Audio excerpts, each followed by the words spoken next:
మా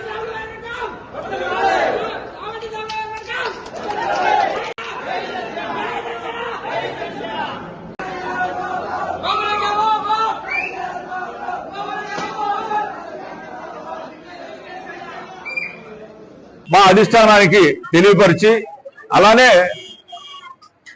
మన గిద్దలూరు నియోజకవర్గంలో ప్రతి గ్రామం నుంచి కూడా కొంతమందిని వాళ్ళ ఆలోచనలు, వాళ్ళ అవగాహన, వాళ్ళ విధి విధానాలతోటి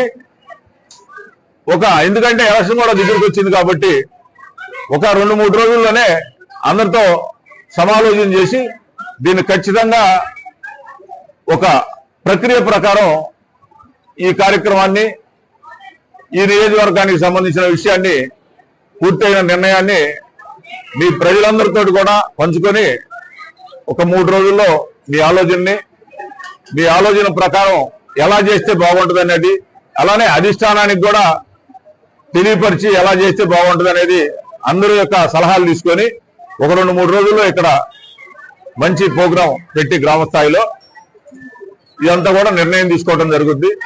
ఇక్కడ గిద్దలూరు నియోజకవర్గానికి జనసేన పార్టీ తరఫున జరిగిన అన్యాయాన్ని గురించి కూడా వివిధ ప్రోగ్రాముల ద్వారా మా అధినేత పవన్ కళ్యాణ్ గారికి, అలానే టీడీపీ నాయకులకి, బీజేపీ నాయకులు కూడా తెలియపరచడం జరిగింది. ఈ కోణంలో ఇక్కడ దాదాపు 2,30,000 పైన ఉన్నటువంటి ఓటర్స్ నియోజకవర్గం ఇది. దీనిలో చాలా సంఖ్యాబలమైనటువంటి కులాలు, ఒక 3-4 కులాలు ఉన్నాయి.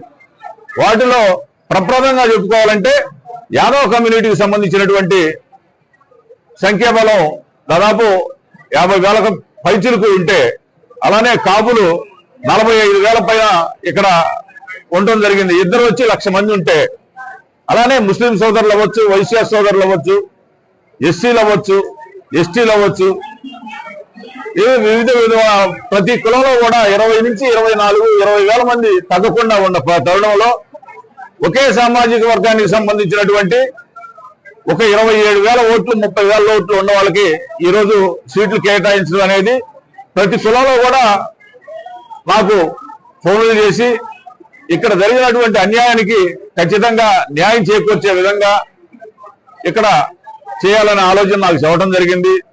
దీన్ని అధిష్టానానికి కూడా తెలియపరచడం జరిగింది. మరిన్ని వీడియోస్ కోసం ఛానల్ ని సబ్స్క్రైబ్ చేయండి. లేటెస్ట్ అప్డేట్స్ కోసం వాట్సాప్ ఛానల్ ని ఫాలో చేయండి.